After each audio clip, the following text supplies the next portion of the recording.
Yo, what's up guys, Kevin here again. We're back with another video, and today we got an OG style video here. We're going to be breaking down the sample that you just heard. It's another one of those 1930s detective kind of samples that you guys really like. And yeah, let's go into the video. There's a couple key elements that I want to talk about that give this detective aesthetic or sounds that people always ask for and people like, and I'm gonna talk about how to achieve those. It's not that complicated. This sample might sound complicated, but it isn't, and I'm gonna show how why I think it isn't complicated. So the very first element that I started with is this violin pickup here. It's the very first thing that you listen to when you hear the sample.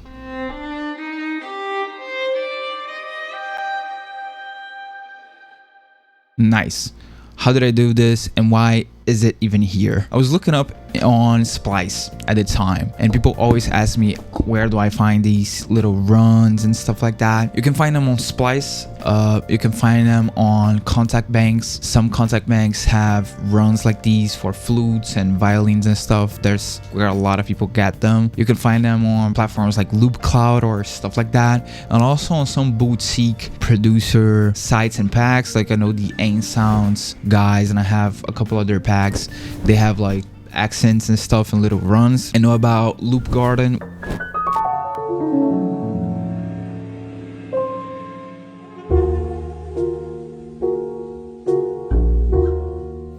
which if you heard this type of sample, this style before, you probably heard of Loop Garden. They kind of blew up on TikTok, I think, doing those type of samples. The only thing you need to be aware of that, and this is the reason why I don't have any of the Loop Garden packs, is they're not royalty free. When you're using these like little samples and like composition pieces, you need to be aware of the rights that you have on them. In case of Splice, everything is royalty free. That's why I like Splice. I don't use it a lot, but when I need stuff, I know it's a reliable way of finding stuff, and it is royalty free. So later when you end up placing these samples, that's not going to be a headache. So I have this violin pickup, really simple.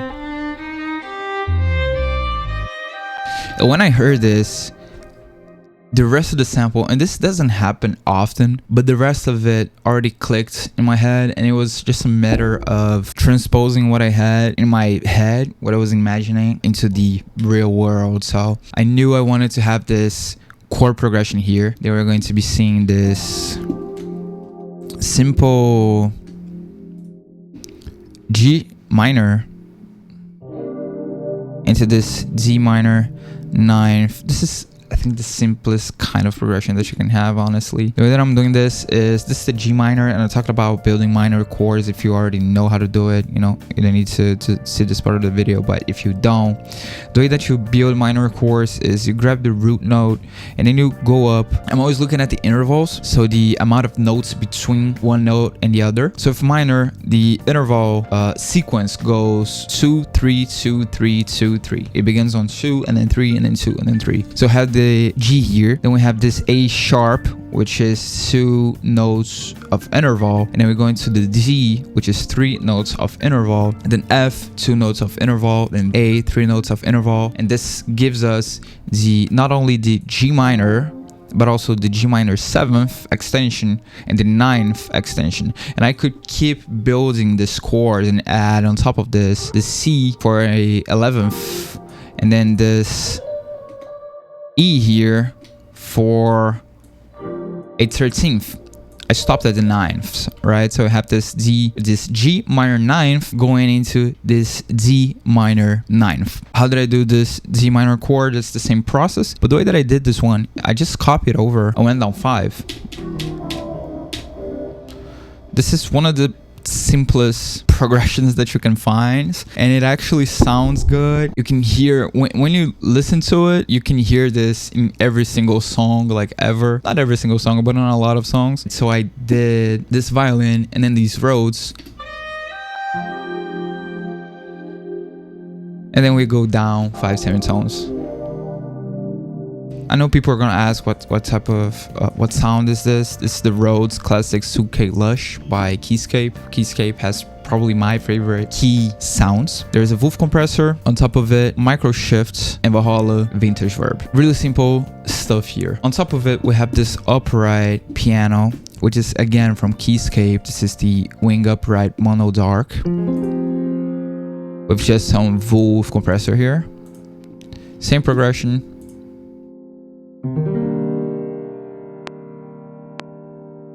I have the Rhodes and the piano playing at the same time, just to give it a little more body. After I had this done, I went and grabbed my bass here. I don't know if you guys can see it, and I started playing the bass line of this sample, and it goes like this.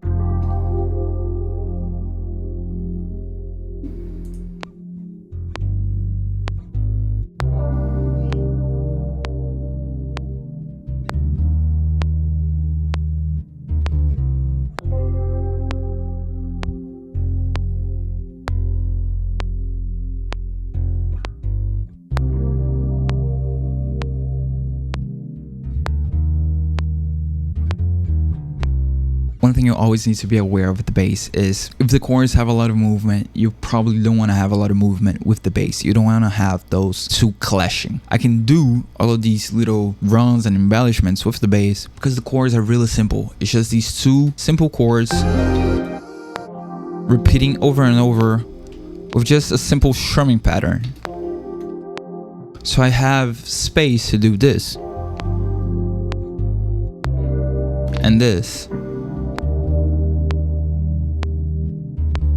We got that done, we have our bass, and it just repeats throughout the rest of the sample. On top of it, we have what really gives the detective kind of vibe and aesthetic, which are the strings and the horns. And it's not difficult, it's simple, and I'm gonna show you how to do it and the sounds that I use.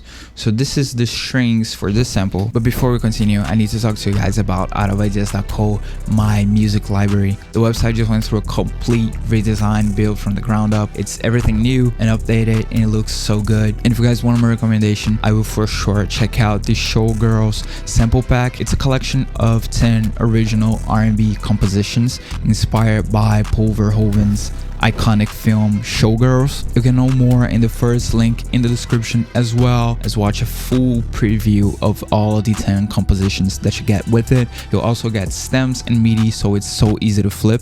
And I'm gonna give you guys a little help. You can use the coupon YouTube until the end of July to get 25% off of it. It's the first link in the description. outofIdeas.co, my personal music library, music made with love. And now let's get back into the video.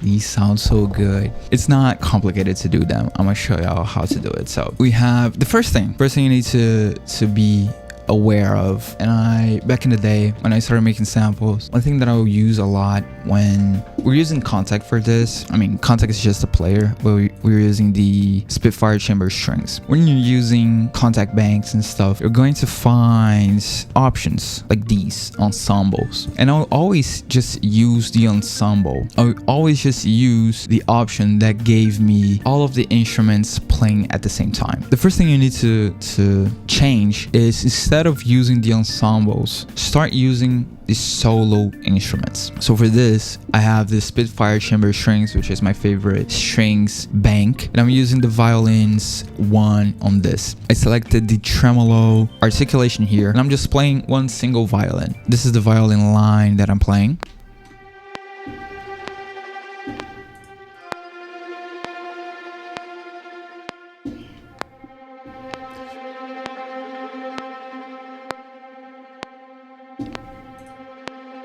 This is just one single instrument. I'm not playing the whole piece. I'm building it one by one. Y'all can hear this little almost volume automation thingy, this wave thing. This is the modulation wheel. On these Contact banks, you're going to have usually one parameter that you can control with the modulation wheel, and on this one it controls the dynamics. When I play this, you can see that the dynamics are moving. I played this live, right? I played the strings with the modulation wheel playing at the same time, feeling the music when I wanted it to go up, when I wanted it to go down. And then I came up with this piece here. Be patient, go one by one. And then I did the violin 1. After that, I did the violin 2.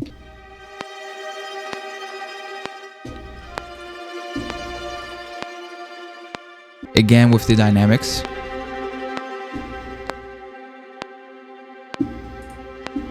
Then I use this cello here. This cello is from the Soft String Textures bank. It's another bank, but it's the same idea here.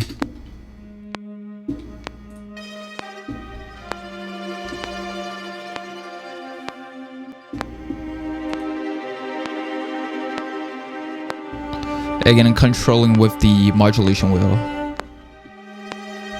And with the Rhodes, the piano, and the bass.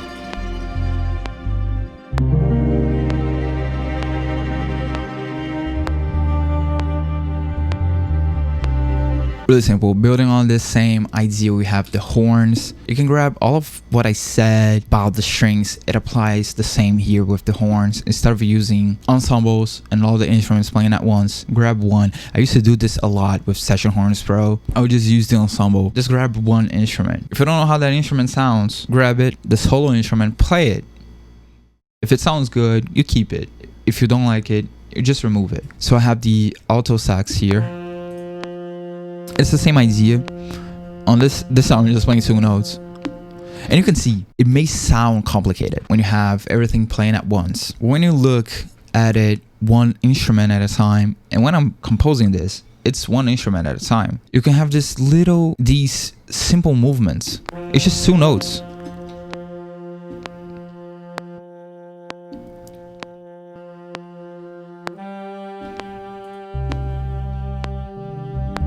But in context, you just do simple movements, or if you want to do complex movements, it's up to you. But on this case, I just did simple movements with the alto sax on the Session Horns Pro bank. And then this little bass trombone here. This is pretty cool. This makes the sample sound more human. This little...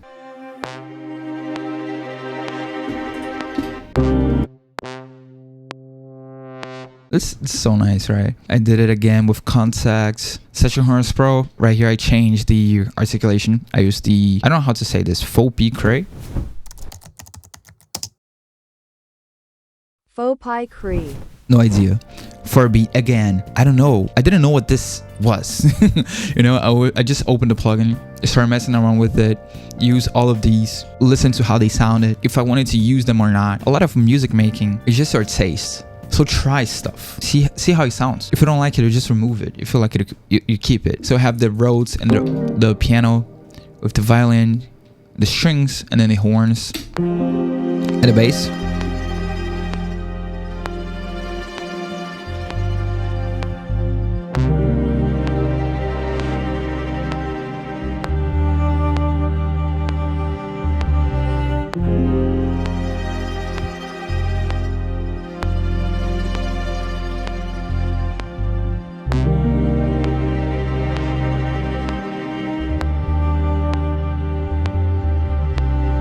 I usually don't like my stuff, but I really like this. Again, it might sound complicated, but when you look at it, it really isn't. You just take your time and try stuff, you know, and sometimes you come up with stuff like this, which I personally really like. So it looks, let me see the strings. For the strings, all I have is a Pro Q2, Pro Q4, and Shebs. Horns, I don't have anything on the horns, man. I have this Wolf compressor on the bass trombone, but the alto sax, the saxophones don't have anything on them. And I don't have anything on the group as well. This is a pretty dry sample as well. So after we had the Rhodes, the piano, the strings, the horns, the bass, this is time for the vocals. Yeah. This is time for the vocals. Should I play my dry vocals, man, with no auto-tune? No, I'm not gonna do that. Let's hear how the vocal sounds with everything.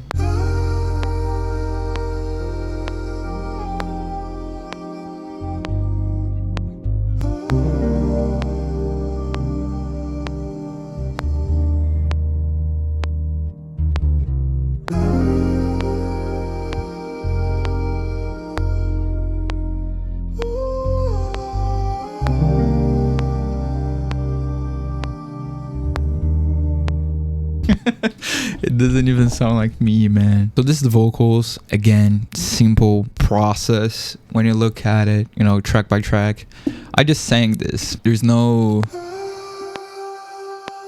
crazy magic or like secret sauce. I just used auto tune, Z minor, which is our key, retune speed at 7. It's just that. And I grouped everything, put it on this vocal group. On the group we have a CLA2A, a UAZ 1176, micro shifts, Sheps, EQ, and Valhalla vintage verb. This is affecting the whole group, so I'm treating all of these 3 vocals at once.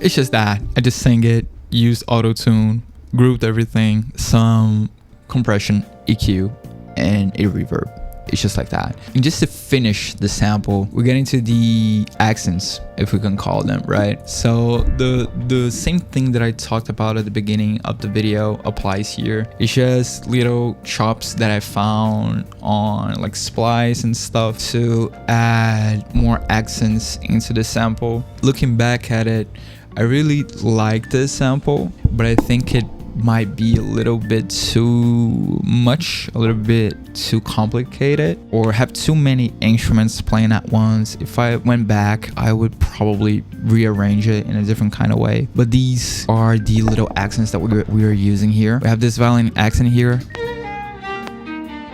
that helps us transition or progress into the next chord. So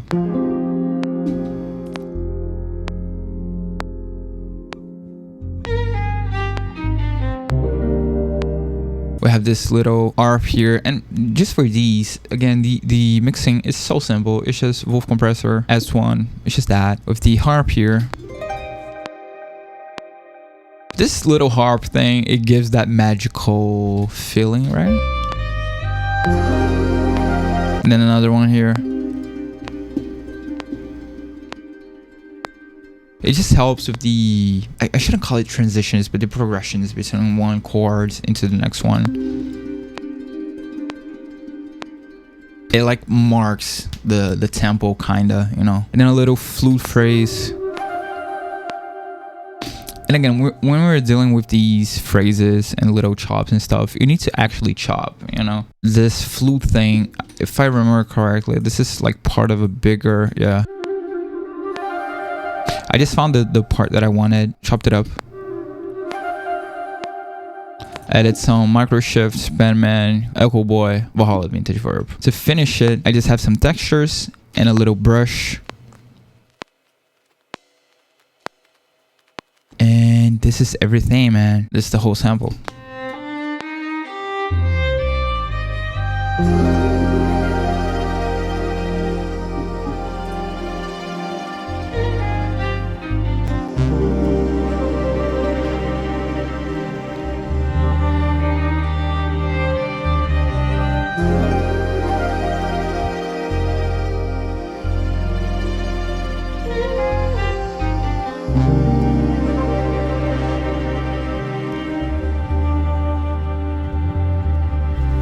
And yeah, this is everything. I hope you enjoyed this video. Please leave a like and subscribe for more videos. If you want to see more videos like this on this style, I'm gonna have a playlist for these 1930 detective sample breakdowns that I made like half a dozen of. If you want to have access to all of my sound packs out of a just.co music library, you're gonna find everything that I make and release. It's there. And if you really enjoy these videos, please consider becoming a member. Hit the join button below and you can see all the information on memberships. This channel isn't monetized, so this is the only kind of monetization that I have on this channel. So if you want to support it, the memberships is currently the best way to do it. And you also get some really cool perks. You can check it out below. So thank you so much for watching this, and I'll see y'all on the next one. Peace.